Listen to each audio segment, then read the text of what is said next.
तो ये तुम तीनों का आखिरी फैसला है? हाँ? हमारा पहले भी यही फैसला था राणा साहब।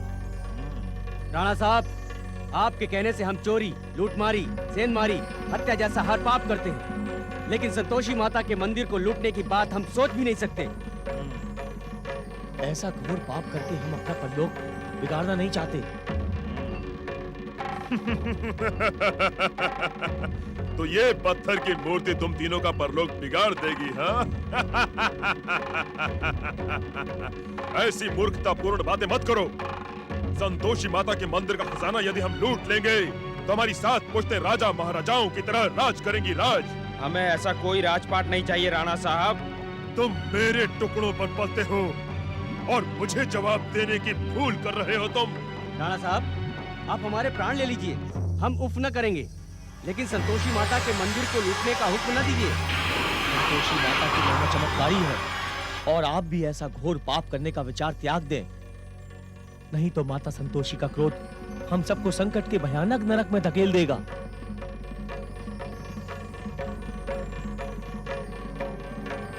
संतोषी माता जितनी शीघ्रता से अपने भक्तों पर कृपा करती है, उससे भी अधिक शीघ्रता से दुष्टों को दंडित भी करती है। उनके मंदिर को लूटने की बात अपने मन से निकाल दो राणा साहब।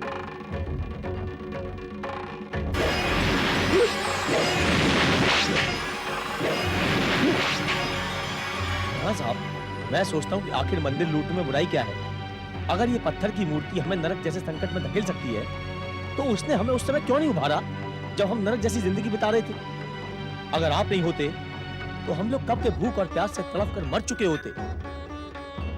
बहुत खूब, तुम्हारी बात सुनकर हम खुश हुए।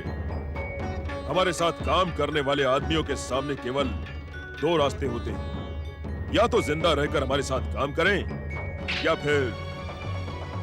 मूर्खता मत करो तुम लोग, बेवजह राणा के हाथों मारे जाओगे। और लोग सुधारना चाहते हो? राणा तुम्हारा ये जन्म भी बर्बाद कर देगा। बोलो, क्या चाहते हो तुम लोग? मौत या राजपाट का सुख? तुम ठीक कहते हो मलखान सिंह। राणा साहब ने हमें संकटों के भयानक नरक से उबारा है, जिंदगी का सुख और आराम दिया है।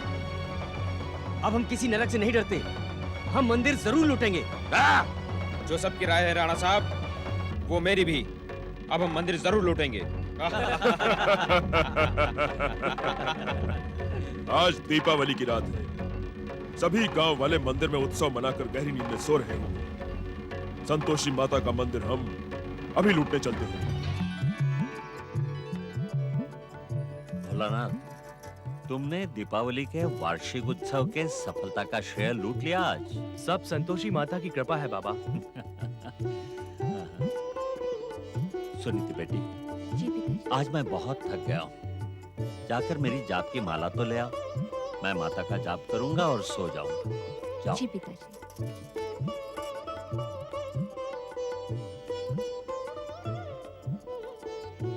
भोलेनाथ, कैसे लग रहा है खाना? बहुत स्वादिष्ट भोजन है बाबा। बाबा, मंदिर से माला लाकर आपने कहाँ रखी थी? बेटा, वहीं पूजा स्थान के पास रखी थी। नहीं, यहाँ तो नहीं है। फिर शायद मंदिर में ही उत्सव के धूम में भूल आया हूँ। बेटे, बूढ़ा हो गया हो ना, हर बात याद नहीं रहती। तू भोजन कर ले, मैं अभी मंदिर से माला लेकर आता हूँ। बाबा, आप आराम करिए, माला मैं लेकर आता हूँ। नहीं बेटे, तू भोजन कर ले, भोजन छोड़कर नहीं उठते। वैसे भी खाना खाने के बाद थोड़ा टहलना आवश्यक है। इसी बहाने थोड़ा टहल भी आऊंगा और मंदिर से माला ले आऊंगा। तू भोजन कर ले। अच्छा बाबा। सुनीति बेटी, जी बाबा। भोला को खाना खिला दे, मैं अभी मंदिर होके आता हूँ। जी।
संतोषी माता का क्रोध उनकी कृपा के समान शीघ्र ही जागता है, और तुमने मेरी एक नहीं मानी।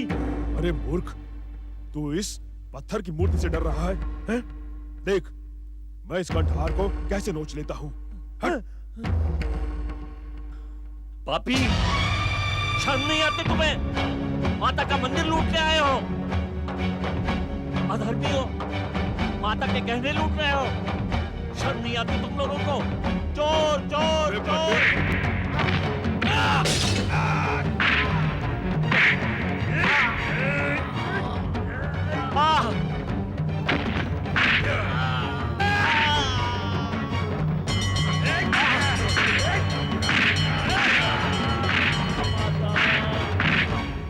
बाबा अब तक लौट कर नहीं आए।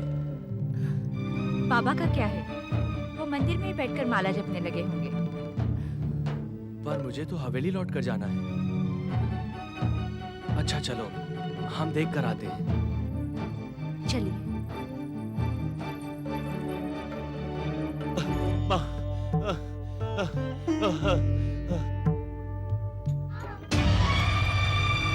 बाबा! बाबा! बोला! बोला!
बाबा! बाबा! बेटी, बोला बोला! बाबा! बोला बेटे। बाबा आप ठीक है ना? हाँ बेटे। बाबा आपके सर से खून बह रहा है। बोला बेटा, तुम्हारे सर से भी तो खून बह रहा है। लेकिन बेटा, आज तूने मेरी लाज रख ली बेटे, लाज रख ली। संतोषी माँ की लीला अपरंपार है। जय संतोषी माँ। तुम्हारी मूर्खता अपमानित करने योग्य है पाप। तुमने अपना नाम कलंकित किया है। दुष्ट राणा की सहायता करके तुमने भयानक भूल की है। क्या? मैंने कोई भूल नहीं की, दत्त गुरु। यदि पाप शत्रु गणेश की पुत्री देवी संतोषी हमारे आड़े न आती, तो मेरे पहले ही प्रयास से संसार में भक्ति भावना खंडित हो जाती। मूर्ख! यदि तुम्हारा कार्य संसार को भ्रमित करना है, तो शुभ शक्तियों का कार्य संसार को ज्ञान, भक्ति और धर्म के मार्ग पर चलाना है। वे तुम्हारे हर काम में आड़े आएंगी। किसी के आड़े आने से पाप भयभीत नहीं होता दत्त गुरु। पाप को अपनी पापी शक्ति पर पूरा विश्वास है। किसी कार्य की सफलता व्यक्ति के विश्वास पर निर्भर करती है, परंतु अति विश्वास सफलता को असफलता में बदल देता है। और तुम्हारे कार्य का विश्वास अभिमान और अहंकार में बदल रहा है, जिसका परिणाम कभी सुखद नहीं होगा।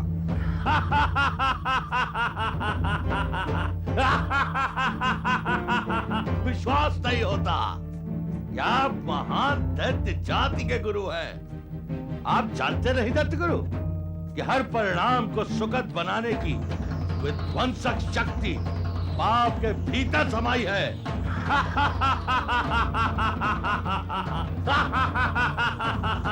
सावधान पाप, तुम्हारा अहंकार सर्वनाश के उस अंतिम मार्ग की ओर बढ़ रहा है जहां से लौट कर आना असंभव है। संभव को संभव बनाना पाप को भली भांति आता है दैत्य गुरु। यदि तुम्हारे भीतर परिणाम को बदलने और असंभव को संभव बनाने की शक्ति है, तो राणा के माध्यम से किया गया तुम्हारा प्रयास असफल क्यों हो गया? तुम्हारा लज्जित होना तुम्हारी असफलता का संकेत है। यदि तुम अपनी मूर्खता से संसार में पाप का साम्राज्य स्थापित करना चाहते हो, तो अपने अभियान को अभी इसी समय रोक दो। नहीं दैत्य गुरु, नहीं। संसार में पाप के पापी साम्राज्य को स्थापित करना पाप का एकमात्र कर्तव्य है। आप मुझे क्षमा कर दे दैत्य गुरु, मेरा मार्गदर्शन करें दैत्य गुरु। राजनीति का एक सिद्धांत है पाप, शत्रु पर विजय पाने के लिए सबसे पहले उसके मित्रों को उसके विरुद्ध कर दे। अर्थात मित्रों को शत्रु बना दे। हाँ, इस संसार में संतोषी माँ के सबसे बड़े भक्त भोलानाथ, हृदयनाथ और सुनीति हैं। उनके समीप रहकर उनके परिवार, सगे संबंधियों और मित्रों में फूट डाल दो, फिर वही होगा जो तुम चाहोगे। वही होगा दैत्य गुरु, वही होगा। भक्त और भक्ति पाप का भोजन हो जाएंगे और संसार में पाप का साम्राज्य होगा। आप धन्य हैं दैत्य गुरु, धन्य हैं आप। अब संसार में पाप के पापी साम्राज्य की स्थापना निश्चित है।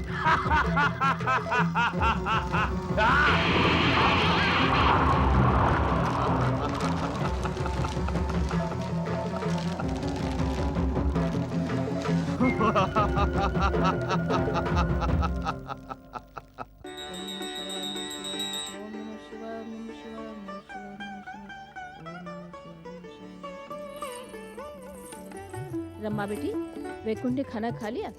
जी माँ जी। उन्हें खाना खिलाकर ही आ रही हूँ। फिर जल्दी से भोला की थाली में लगा दे, नहीं तो घर से भूखा ही चला जाएगा। पता नहीं सारा दिन काम मारा मारा घूमता रहता है। ये तो घूमने फिरने की ही उम्र है माँ जी। तुम लोगों ने उसे बहुत सर चढ़ा रखा है। मजली, हाँ, देवर जी के लिए खाना लगा दे। ले राम लगाती हूँ बड़ी भाभी।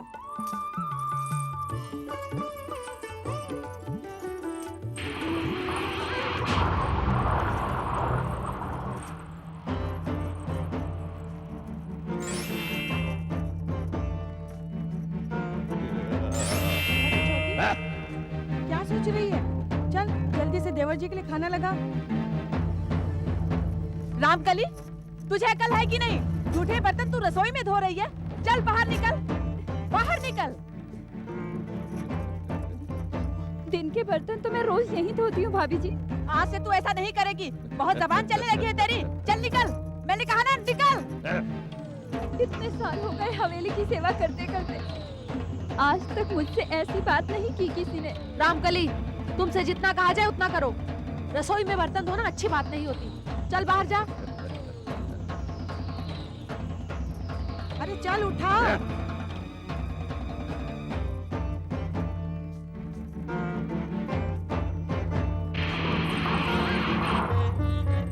आज तुझे क्या हो गया छोटी? तू तो कभी ऐसे बात नहीं करती। आज मुझे कुछ हो गया है बड़ी भाभी, मेरा दिमाग खराब हो गया है। किस बात से दिमाग खराब हो गया है मेरी प्यारी प्यारी देवरानी का? जरा सोचो तो बड़ी भाभी, हम सबके पति दिन भर मेहनत मजदूरी करके दिन रात एक करते हैं, और ये भोला निखट्टू। हाय हाय, भोला जैसी किस्मत भगवान हर एक को दे। काम का न काज का, दुश्मन अनाज का। हाँ, माँ जी का भी तो सारा ध्यान भोला पर ही होता है। हाँ, बाकी 6 तो जैसे सौतेले हैं।